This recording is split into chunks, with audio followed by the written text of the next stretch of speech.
Un equívoco importante que venía de Marruecos, por ejemplo, el hecho de que España había proporcionado armas a los rebeldes rifeños. Eso es totalmente falso. Por ejemplo, eso queda desmentido totalmente con la documentación archivística.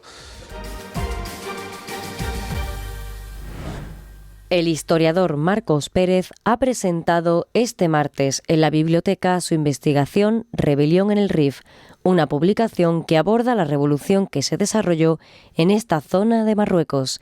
Se trata de un libro inédito debido a que hasta hace relativamente poco no se ha podido acceder a la documentación militar sobre este hecho, tal y como detalla el autor. Es un trabajo inédito porque no existía en España ningún trabajo sobre este tema.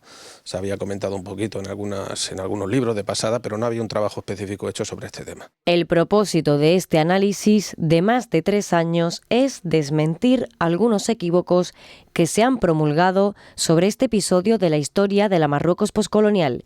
Pérez expone algunos de los más importantes. Un equívoco importante que venía de Marruecos, por ejemplo, el hecho de que España había proporcionado armas a los rebeldes rifeños. Eso es totalmente falso. Por ejemplo, eso queda desmentido totalmente con la documentación archivística. Equívocos también importantes, el hecho de que se hubieran utilizado, por ejemplo, armas químicas para reprimir a la población rifeña. Yo no encontré ninguna documentación al respecto sobre la utilización de armas químicas. Sobre otro tipo de armamento, sí, sobre ese no. Y, por ejemplo, el hecho de que los rifeños no pudieron salir del Rif, pues sí, salieron muchos y además pudieron escapar a través de Melilla. De hecho, incluso llegó a haber un campamento de refugiados en Melilla para acoger a rifeños que huían de las zonas estas conflictivas. Rebelión en el Rif es una obra que nace para profundizar en una parte de la historia del Rif, un suceso histórico de mediados del siglo XX en el que la gente de a pie se rebeló como último recurso para reclamar su papel dentro de la política del momento.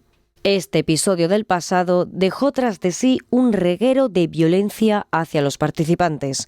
Así, el trabajo de Pérez arroja algo de luz a un trozo del pasado que ha permanecido durante años en el olvido. Y otro tipo de archivos también que hay por aquí a nivel peninsular, habría sido imposible. Es imposible. Luego es un tema que genera ciertos resquemores. Por supuesto, en Marruecos es imposible.